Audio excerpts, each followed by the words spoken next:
Assalamualaikum friends, welcome to Jamina's kitchen. இன்னைக்கு நம்ம கிச்சன்ல என்ன பண்ண போறோம்னா அழகான சாஃப்ட் டேஸ்டி பரோட்டா தான் செய்ய போறோம். எப்படி பிரியாணி எல்லாத்துக்கும் ஒரு எமோஷனா ரொம்ப பிடிக்குமோ அதே மாதிரி பரோட்டாவும் ரொம்ப பிடிக்கும்.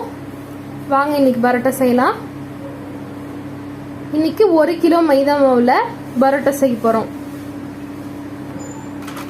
1 கிலோ மைதா மாவு,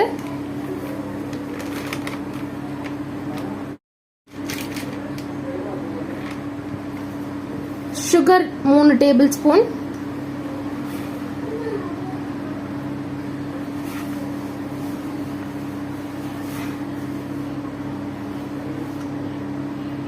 salt 2 table spoon,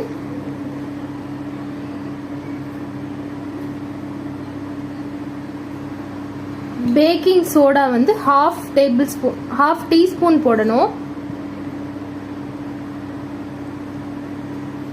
oil, refined oil வந்து 5 டேபிள் ஸ்பூன் போட்டுக்கலாம்.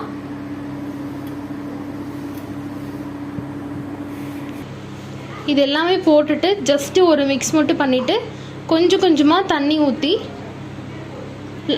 கொஞ்சம் ரொம்ப சாஃப்டாக இல்லை, ரொம்ப தண்ணி மாதிரி ரொம்ப சாஃப்டாக இல்லாமல் கொஞ்சம் கல் மாதிரி மாவு வந்து பிசைஞ்சு வச்சுக்கணும்.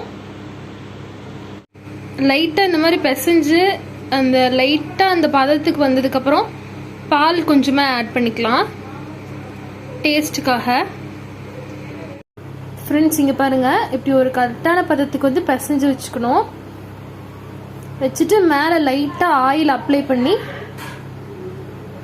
ஒரு துணியோ இல்லை மூடியோ போட்டு காற்று போகாத மாதிரி க்ளோஸ் பண்ணி வச்சுக்கணும். ஒரு ½ அன் ஹவர்லேருந்து 1 hour வரைக்கும் இதை ஊற வச்சு செஞ்சோன்னா சாஃப்டாக கிடைக்கும் பரோட்டா வந்து. இந்த மாதிரி ரவுண்டாக எடுத்து வச்சுக்கோங்க. வச்சதுக்கப்புறம் வச்சுட்டு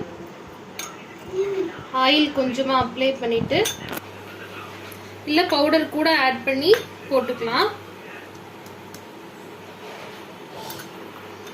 இந்த மாதிரி சன்னமாக தேய்க்கணும்.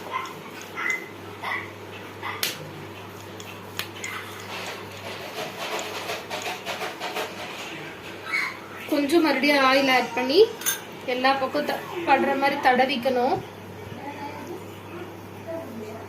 தடவிட்டு எப்படி எடுத்து சின்ன வயசுல இந்த பேப்பர்ல விசிறிலாம் செஞ்சு விளையாடுவோம்ல அந்த மாதிரி இந்த மாதிரி ஃபோல்டு பண்ணும். கரெக்டா சின்ன சின்னதா ஃபோல்ட் பண்ணா நிறைய லேயர்ஸ் வந்து கிடைக்கும். பாருங்க இந்த மாதிரி கரெக்டா இருக்கணும். இதை வந்து இந்த மாதிரி சுருட்டிக்கலாம். சுருட்டிட்டு கடைசியில் இந்த கொஞ்சம் இருக்க பகுதி மட்டும் கீழே வச்சு ஃபோல்ட் பண்ணி லைட்டா ஒரு ப்ரெஸ் கொடுத்தா போதும். இதே மாதிரி எல்லா உருண்டையும் ரெடி பண்ணிக்கலாம். ஆயில் கொஞ்சம் லைட்டா அப்ளை பண்ணிக்கோங்க மேல. இதே மாதிரி எல்லா உருண்டைக்கும் ஃபோல்ட் பண்ணி வச்சாச்சு.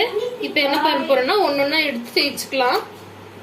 இதை வந்து லைட்டா ப்ரெஸ் கொடுக்கணும், இல்லைன்னா இதில் இருக்க லேயர்ஸ் எல்லாமே போயிடும்.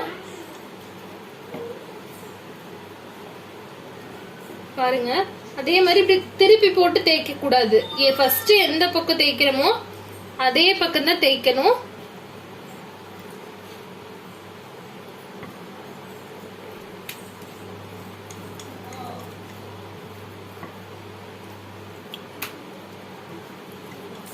பாருங்க கரெக்டா வந்திருக்கா. இதே மாதிரி எல்லாத்தையும் தேய்ச்சி வச்சுக்கணும். அடுப்பை ஆன் பண்ணிட்டு சட்டி நல்லா காஞ்சதுக்கு அப்புறம் சட்டியில போட்டுக்கலாம்.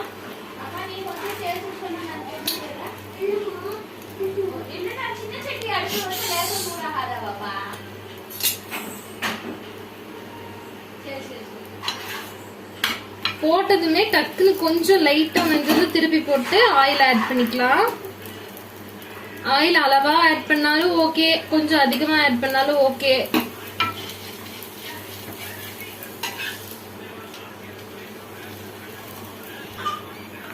பாருங்க பரோட்டா கரெக்டா ரெடி ஆயிடுச்சு.